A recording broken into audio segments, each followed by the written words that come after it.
Welcome to the Land Investing Business Secret Podcast, where each short episode we talk about the strategies, experiences, and the tools to help you launch, grow, and scale your land business.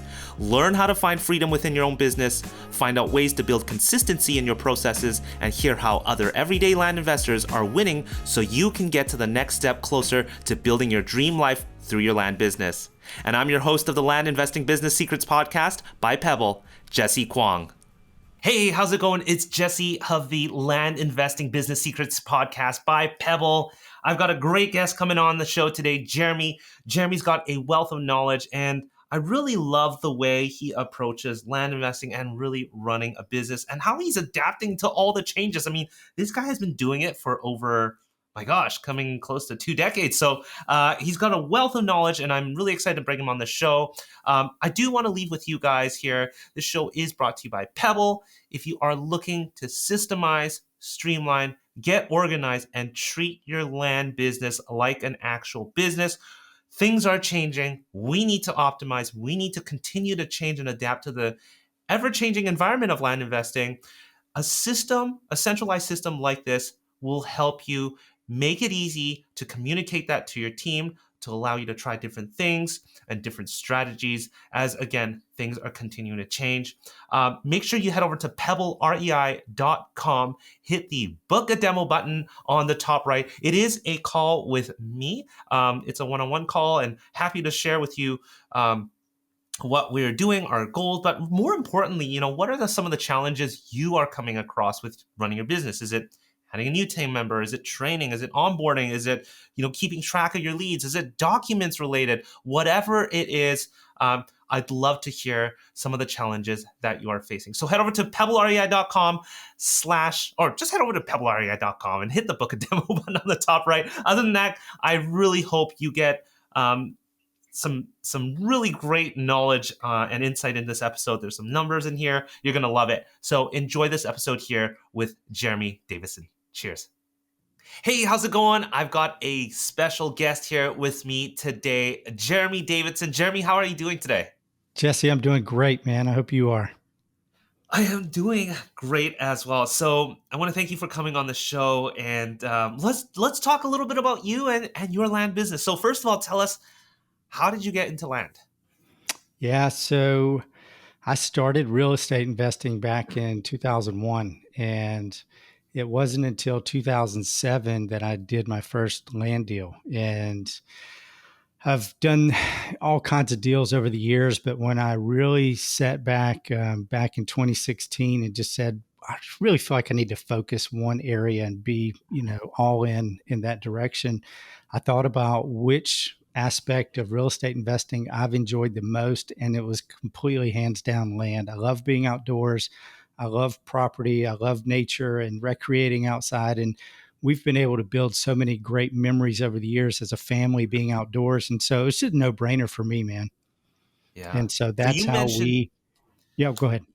You mentioned 2007, and sorry for cutting you off here, and Yeah. I didn't want to lose this train of thought, but I'm assuming you weren't focused on land at that time. Did you just sort of come across and did a couple land deals here and there? I'm assuming that's what happened. And then when was it that, I see you with a smile nodding, so I'm assuming yes. And then when did you sort of then really buckle down and say, hey, I think I'm going to focus on land?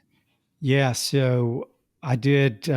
This is great, man. I smile because our first land deal, I was working with another partner at the time, and he and I basically lived in this small town or right around this small town. And we said, it would be great to take a piece of land and subdivide it. Neither one of us had done anything like that in the past. And so we literally sat down with a map in our hand and drew a circle around and says, we need to stay within this radius. And so we literally drove around that radius in our car and identified which empty, lots were available, wrote down the addresses, went back and looked them up, found who the owners were, hand wrote letters, mailed them out, and just fingers crossed that somebody's going to call us back. That's how we did our first deal. And whoa, yeah, what year was that again? That's 2007. So wow. Okay, holy smokes! It was awesome, man. When you think about how much things have changed now, and so from that time, we did a couple more land deals, and probably is around 2016 where I said, you know what, land is the direction that I want to pursue wholeheartedly, and that's when we just, Yeah. foot on the gas pedal and went for it. During that time, were you doing anything outside of real estate? Were you sort of doing a 9 to 5 or anything like that as well? Yeah, yeah. I've had kind of in and out, one foot in, one foot out of the corporate world. And my Yeah. background is sports marketing. And so I've Oh, been wow. involved in all kinds of, sponsorship level type jobs with corporate companies and, motorsports, college football, it just across the board. So yeah, I've Gotcha. kind of in and out.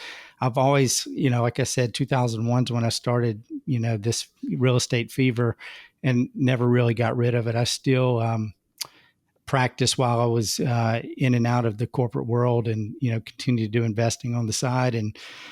But we've just been going for it here lately. I love it. So now fast forward 2007 to 2023. That's like 16 years. What does the team look like? Yeah, so it's been really interesting. I have brought on. I started when we decided to go full bore with the land. My son and I, who was still in high school at the time, helped me kind of get everything going. And so we were, scrubbing data together, writing our processes, and I mean, just anything and everything we need to do. He was helping me build our first version of the website, and so it was great. So we've kind of always had a family affair. I've had my wife working with me, one of my daughters, my son, and so right now it's currently my wife and I, and we've got three others that are kind of rotate in more full time or part time to full time basis. So we've got about a team of five right now that work with us consistently. Can I ask you what are you typically responsible of, and what's your wife typically Yeah, responsible of? yeah, absolutely. So my wife has done almost every part of the business. So she started out with the data piece and really just kind of got her feet wet there, and then she went into the acquisition side. Now she's on more of the disposition side, and so Oh, wow. I really just want her to learn everything across the board. And myself, I've just kind of overall jumping in wherever I need to and kind of steering the ship, if you would. Right now, I'm focusing on the acquisition side. I mean, literally as of the month of December. So that's really what I'm doing, from a day to day piece, and then overseeing everything. But we've got a marketing person that helps us with all our online presence and social media, and then actually have a VA that helps us, sort through different things and reach out and just communicate and connect with different partners out there. And then we have, from your show, we actually brought on a fractional CFO through Simple CFO. So Awesome. that was a cool Yes. thing you introduced us to, and so we're grateful for that. And those guys have played a major role in our business. I will make sure to include that in the show notes. Yeah, Thanks for bringing that up, Jeremy. yeah, Um, absolutely. so that's awesome. You and your wife tag teaming. You're working on acquisitions. She's working on the dispo side. You've got VAs in place. I love how you mentioned that you're sort of keeping this as a family affair, and it's interesting. With all my guests, and those of you guys who are listening, I typically ask, what is off limits, what can I ask, or what shouldn't we talk about? And one of the things that we ended up talking about was, you know, why Jeremy is doing this. I mean, you mentioned freedom, and I'd love to understand, what's your version of freedom? Because I think a lot of people come into this space sometimes not really having a clear goal or a clear vision or a clear motivation. Obviously, this does pay the bills very well, but I think it stretches beyond that after a while. Like there has to be a lot more, especially when you're a founder of your own company, and you have to have that motivation in there. Everybody's motivation is so different. Can you sort of speak a little bit about that to us, Jeremy? And Yeah, what is it absolutely. for you personally, and why keep it a family affair? Yeah, for me back in 2001, I knew that we were going to have a family. My wife and I were going to have children, and working a corporate job just wasn't going to do everything we had wanted to do as a family. Whether that's go on trips, vacations, be able to provide for the kids at certain points in life, college. I mean, there's so many expenses that come with having kids, good and bad, right? And Yeah. so I knew that I needed to supplement, and I really like the freedom that real estate provided. I mean, there's so many different ways to do it, but then as you've seen and learned, and as in your business, there's so many different ways to slice the pie. I mean, every podcast I listen to that you put on, there's somebody else doing it differently, and so Yeah. it's pretty fascinating to learn. But when our family has gotten into it, it has given us a chance to really do things that we wouldn't be able to do if we weren't involved in real estate. And what I mean by that is, I mentioned my son earlier. Super proud dad moment. He was working with me, helped me start the company, and then he moved on to college, and so his time was a little bit less available to me in the business. Well, he's like, I brought him in on the first deal. I says, "Hey, I can't pay you a lot to get you going, but I'll cut you in on this first deal that we do to kind of make up for it." Yeah. Well, we had a really good first deal, and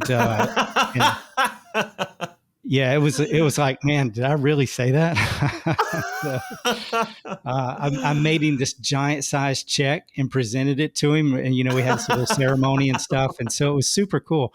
Um, but Jesse, as of literally, he's gone on to invest in the deals with me, and so he's kind of become a private investor in the business. Love it. And yesterday he just paid cash for a new truck, and he just got married 2 weeks ago, and so that kind of thing is like, it gives me goosebumps, man. I mean, it's so cool to see people be able to make, earnings and provide braces for their kids on the side, or whatever it might be, that they're looking for a little extra something in their Yeah. life. And I love being able to give people those opportunities. And for me, what we teach is, it's about choices. Everybody's individual situation is going to be different, and what Yeah. freedom means to me may be different than what freedom means to you, but at the Exactly. end of the Yeah. day, we all are looking for something that will help us get to the next level and to improve our lives. And I think that land flipping can do that for a lot of people.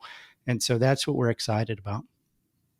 That's really cool. I think you hit it right on the head there. I mean, you really get the freedom or the option. I mean, sure, if you wanted to turn it into something else, or sure, if it means this to you, and that's up to you at the end of the day to decide, which is just so cool. I think, that's something typically you wouldn't be able to do in a corporate position or a 9 to 5. Now you're able to conduct your own freedom and really, again, have options. And you also mentioned, you do it differently. Some people do it this way, and you've sort of heard people on the show. And I love this whole concept that, yes, although we're all flipping land here, we're investing, we're approaching it, but we're all approaching it differently. And I think a lot of people have to realize this is the true nature of becoming a founder or an entrepreneur or an investor. That's the fun of it. There is no roadmap. Really, there Right. isn't. And you can really go off and figure out and have fun. I've heard people, people are treating this as a retirement hobby. People are treating this as a real business. They're trying to scale up to 7 figures or more. Yeah. That's up to you. So I love that fact. And so I love throwing this question in there.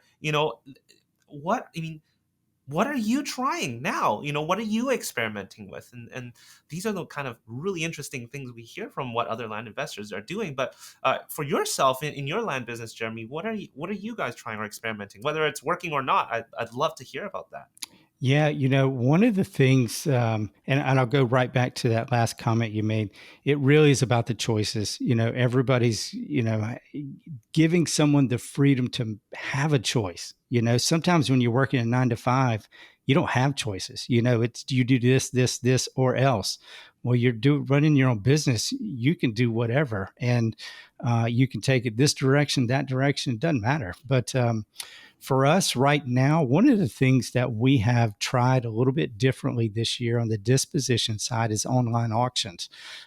We've we've not really done that a lot in the past. And I'll work with brokers in different areas that we, participate in. And one of the brokers that we've worked with has approached me and says, "Hey, I've got this auction license, and I can do this if you're ever interested." And that's Yeah. tell me more. And as we started talking about it, I was like, you know what, I'll try that. And so we've probably sold 8 or 9 pieces of property this past year through online auctions, and it's been pretty cool, man. It's just a different It's way so of doing interesting. business. So How can I know nothing about online auctions? In fact, I knew that was sort of more of a strategy prior when I got started back in 18.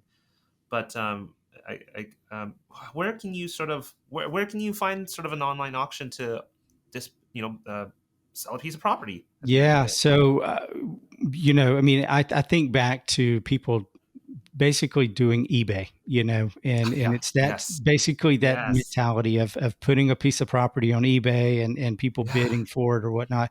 This is more what I've been doing is more of a I don't want to say a private auction, but it's Mm, it's it's not a globally recognized deal, gotcha. and they do other things, houses, jewelry, antiques, whatever. But this company that I've been working with is 931auctions.com, and Brandon over there has been fantastic to work with, and really we put a piece of property up and on the auction block, if you would, and we promote the auction, and people, typically for 30 days they're bidding on it, and it all comes down to the last 5 minutes. It's the craziest thing It's ever, like the man. good old golden eBay I days. I am sweating remember. bullets like 24 hours Yeah. before. I'm like sweating bullets. I'm like, oh crap, this thing's not going to Oh sell man. where I needed to be. And then, all of a sudden, in the last 2 or 3 minutes, it's like boom, boom, boom, boom. It's like, crazy firecrackers going off. I know you're enjoying the show episode so far, but I wanted to let you know that if you are looking to build or scale a serious land business, perhaps a 6-figure second income or eventually a 7-figure land investing empire, Travis King's company, Land Investing Mastery, has the most current and innovative education in the space. Travis goes beyond the traditional microflip that you might be familiar with and shows you how to 10x your deal size and execute on strategies like subdividing, portfolio takedowns, land sniping. We're talking 6-figure per flip strategies. If you're getting your education from someone who isn't actively investing, you're more than likely going to hit some plateaus as you try to scale. If you want to learn how to avoid the saturated red ocean markets, skip over the small stuff, and learn how to become a boss land investor, then Travis is your guy. Travis has completed nearly 1,000 coaching calls in the last 2 years that I've known him, and he has his pulse on the market. He will tell you though, Land Investing Mastery is not a factory. They're a boutique agency built on transformational, life-changing results. You see, I'm in a really unique position, and I really mean what I've just said above. In fact, I get to speak to a lot of investors from all sorts of different education, training, coaching background out there, and I get a very good view of things from all the one-on-one demo calls that I've done. Now, you may want some social proof. Head over to pebblerei.com/Travis and check out Travis's wall of love on his testimonial page. And while you're there, you can also learn more about Travis's training programs and his exclusive mastermind. So simply head over to www.pebblerei.com/Travis for more information. The things we put ourselves through as entrepreneurs, hey, like Oh just yeah. Yeah. the thrill seeking of things. And I totally get you. I remember back in the day I used to throw some stuff on eBay. It was like you said, the last few minutes, like boom, boom, boom. And it's so funny, like the very last second, you refresh your page, oh, that's what it sold for. Okay, Yeah. cool. Yeah. That's really interesting.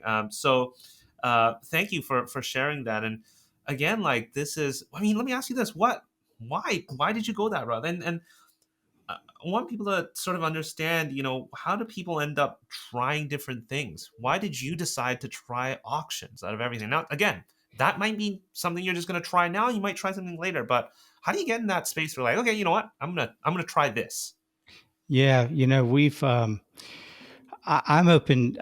I'm a firm believer that you never know everything, right? So I'm always trying to learn and stay, in the lane of education. And in doing so, I'm pretty open and to trying new things when it comes to business. And so whether it's trying new software or new systems or hiring someone, and so I've brought on people in the past and younger guys that have been working with me, and I'm teaching them the systems and we're walking through it. And they'll just look at me like, why in the world are you doing it that way? It would be so much easier if you did this, this, and Right. this, And so I'm like, all right, show me how. And so they teach me, you teach the old dog a new trick sometimes. And so I totally open to learning and, not thinking you know it all. I mean, that's a key, business principle is just not being arrogant and being open to learning at the end of the day. Yeah. So Yeah. it's fun, man. We that's what got us into the online auction space.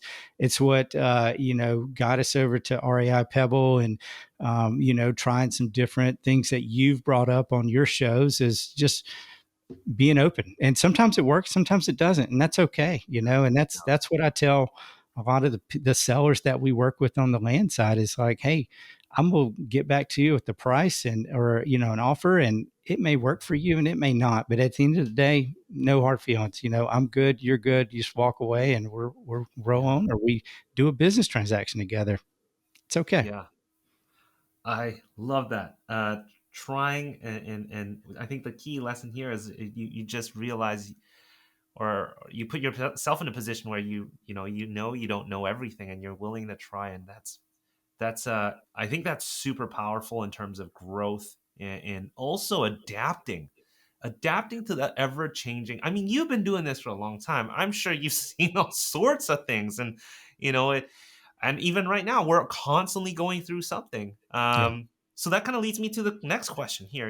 Like there's I guess even since when I started, there's always been naysayers, like, oh, the market is this and the market is that. I mean, what do you have to say to that? How has your year been, and have things kind of, what do you have to say to that in general? Yeah, for me, what I say, and we get asked this several times a week, how are you doing with the market now, and Right. the Same here. Yep. negativity around it. And I just tell people, look, I've had a better second half of the year than I did the first half. And it's kind of like the mic drop there. Like that's all I got to say. It's like I'm just doing my thing and I'm just going to continue to do my thing.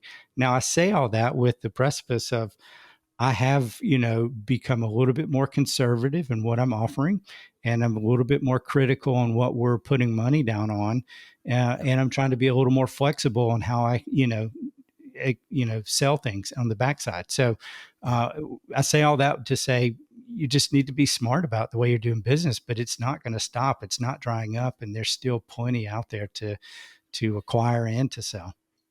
That's so interesting, and I think it just shows that you're willing to roll with the changes and adapt. I mean, again, being just so adaptable to the ever changing market and everything around that is happening. Yeah, I'll jump in. I'll say one more thing, Jesse. The going through the whatever they call the recession or whatever back in 2007, 2008.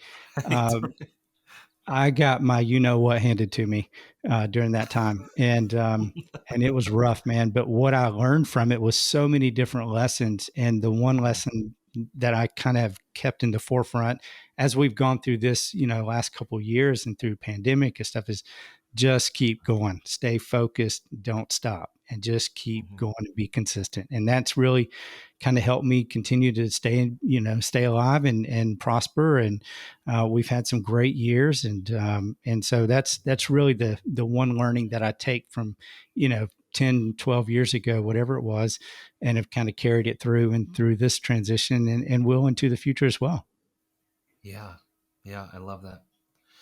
Jeremy, I'm going to change gears here, and I usually put make people feel very uncomfortable with this question, but I'm going to ask anyways, and it's more to do with numbers, and I want to switch it up and ask a different kind of number. What has your, let's say, your average response rate been like? What's your average return on investments? Can you share some of those numbers with us? Yeah, yeah. So I'll we leave it we up to you. I kind of leave it open. yeah, no, no, that's totally good. Thank you. We are mailing thousands of mailers out every month, and we still, Yeah. we're a big fan of direct mail, and we typically have 1%, a little bit better 1% response rate, Yeah. which I think is about average across the nation. I've actually checked with some direct mail companies outside of real estate, and they've Oh, they've wow. kind of say, "Yep, that's kind of what we see as well." So that Mhm. that was kind of confirming. But and then as we do deals, our returns, we consistently averaged over 200% on our return on investments. And so it's funny. I've got a friend that I've worked with in the past, and he's high up in Manhattan property management. I mean, just living at a different level, Yeah. and Yeah. Yeah. and when I tell him about my returns, he's like, "Are you sure about Yeah. that?" Like, I'm not so sure you're doing your Yeah. math Maybe right. I'm you're like, calculating it wrong. yeah, I'm like, man, I Do you know what promise a you this return is, on investment is? yes, right. So Oh, it's man. pretty fascinating, man. And when I share, kind of what I do, and we talk numbers, I give the highs and the lows, and say, Yeah. our average time on market is, from when I buy it to when I sell, it's usually Mhm. around 100 days.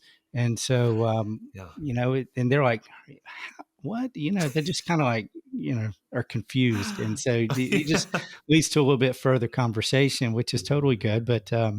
it's Yeah. fun, man. It's fascinating that it's so consistent over every year, that things really don't differ that much. And as long as you, stay consistent with it, you're probably going to get the same type of results over time.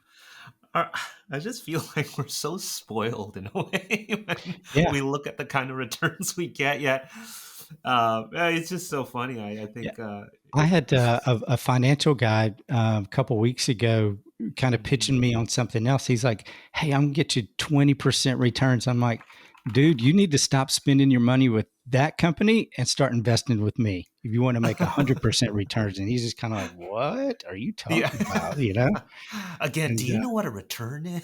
yeah, He's right. probably So saying. it's funny, Oh, man. man. Well, I like how you mentioned, you like to talk about the highs and the lows. And can you, pulling back through so many years that you've been working in real estate, especially with land, can you share with us a time where it was a real struggle, or you came across a pretty big hurdle, and what was that like, and how did you process all of that? Yeah, I think starting out, trying to, I tell you what the biggest challenge was for me, honestly, when we were getting back into full time land. Mm. It's before I realized there were these amazing software systems out there. And I was literally downloading a spreadsheet and walking through column by column, line by line, and scrubbing it, and if you've done this business, you know what we're talking about.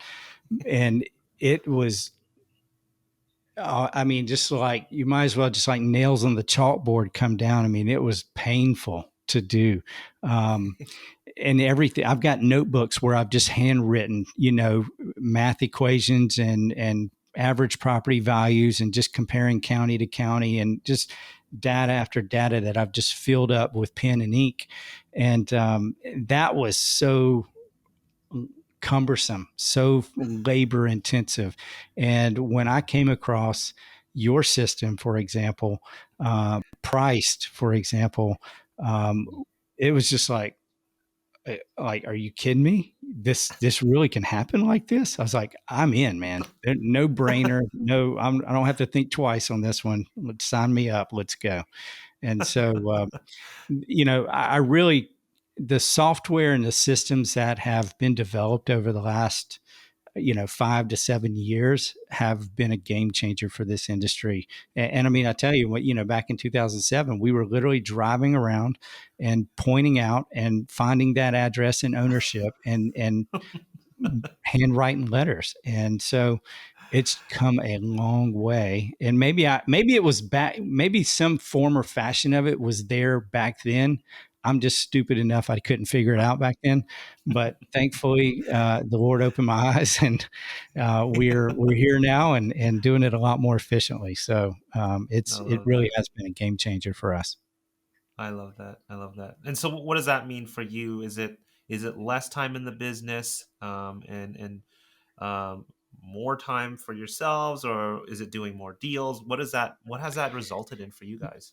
Yeah, really what that looks like is when I save time from, using the software systems, I'm able to spend that on the marketing side, working with my marketing person or Hmm. working with, our brand and trying to get that pushed out and really,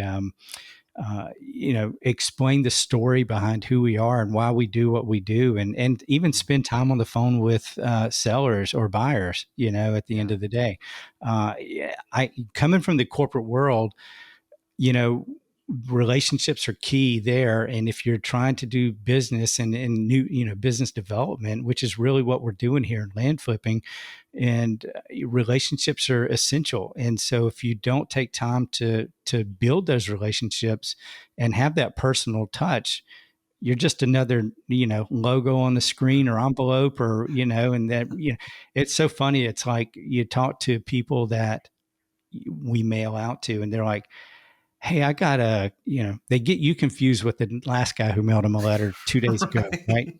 And and so building that personal touch and really connecting with them, Hmm. it's a game changer. And we actually had, my wife is fantastic with this. She was working with this one seller, and this lady said, "Hey, we've got 10 letters. We're going to choose the highest bidder by Friday at 5 o'clock." And so we're like, "Okay, great," And my wife had been talking to her and everything, and we go back and we say, "Here's where we can. This is as high as we can go on this deal." And Yeah. she called her back the next day and says, "You know what? You guys weren't the highest, but I really like you, and I want to go with you." And it was like so cool to hear. It's like Yeah. that personal touch of just connecting with Yeah. someone relationally makes Yeah. all the difference in the world. This is a people to people business here, and this is not the first time I've heard of things like this. At the end of the day, people are emotional beings, Yeah, and that is a real thing. So that's really cool to hear that. Sometimes we do forget about people, and we're so focused on the numbers, and really, it just takes a little bit of energy to kind of bridge that gap and yeah, with your personality or again, people to people. I love that. yeah. Um, Jeremy, I want to thank you so much. But before we sort of wrap up here, can you sort of share with us, if somebody wanted to get a hold of you, if they wanted to work with you, you've been around in this space for so long. Are you out there? How can people get a hold of you? Yeah, yeah. We are, we've yes, to short answer. We have been around for a while, like you're saying, and do we know it all? No. Like we said earlier in this podcast, we don't know it Yeah, all, but we are walking every day and doing everything we can. And so yeah. we believe we have done enough business over the years that we've started an education program called the Land Camp. And the Cool. landcamp.com is our new site. And we're going to be launching our first class in January, just to kind of walk people through the process of understanding how Right. to flip land and getting started. And so, as we do that, there's information on social media. Our company, the core land flipping company, is Davidson Land Company, and that's davidsonlandcompany.com. We're on Instagram, Twitter, Facebook. So happy, so many people in the groups and the communities that we've already connected with. And Right. we try to provide some value and input on those forums when we can. But if anyone ever has a question, or if we can do anything, look at partnerships, whatever it looks like, we're totally open to it. Thelandcamp.com. I love that. And who is that for? Is it for somebody who's getting started? Is it for somebody who has experience and looking for more consistency? Yeah, it's really for someone looking to get into land flipping, to understand it, how to get started, how to get their system set up, and so we call it a beginning masterclass, and that's kind of Gotcha. our core introduction. And then from there, we've got private coaching options, and then kind of an invest with us option for those who just kind of want to say hands off.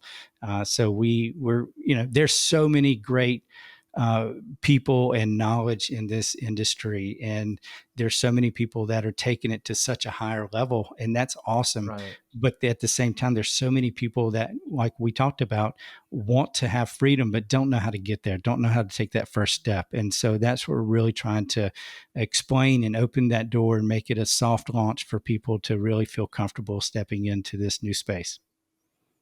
I love it. Jeremy, thank you for sharing all the insights and knowledge you've collected over the years and your story. And I think coming out of this, for those that are listening, know that none of us know everything, and we're constantly changing and we're constantly adapting. And I know, Jeremy, you've got a wealth of knowledge there. So we'll definitely include the land camp in our show notes. If you guys want to check that out, just head over to pebblerei.com/podcast for this episode. Jeremy, I want to thank you so much for coming on this show, sharing your story, sharing your journey. I love it. And we hope to stay connected with you. We'll definitely see you around the community. But Jeremy, thanks again for coming on the show. Jesse, thanks for all you do for this industry, and for what you guys have accomplished. It has changed the game, like I mentioned, and so we appreciate it from the other side of the screen. Before you stop this episode or hit the next episode, I want to personally thank you for listening to this episode of the Land Investing Business Secrets podcast by Pebble. If you found this helpful, we greatly appreciate any awesome reviews and ratings on whichever platform you are listening to this on. And if you have 2 minutes and wanted to step it up even more and help others, feel free to share this in other Facebook groups or pages or any communities, giving others a heads up of the Land Investing Business Secrets podcast or the specific episode that may help them on their land investing journey. Once again, thanks so much for listening, and catch you on our next episode.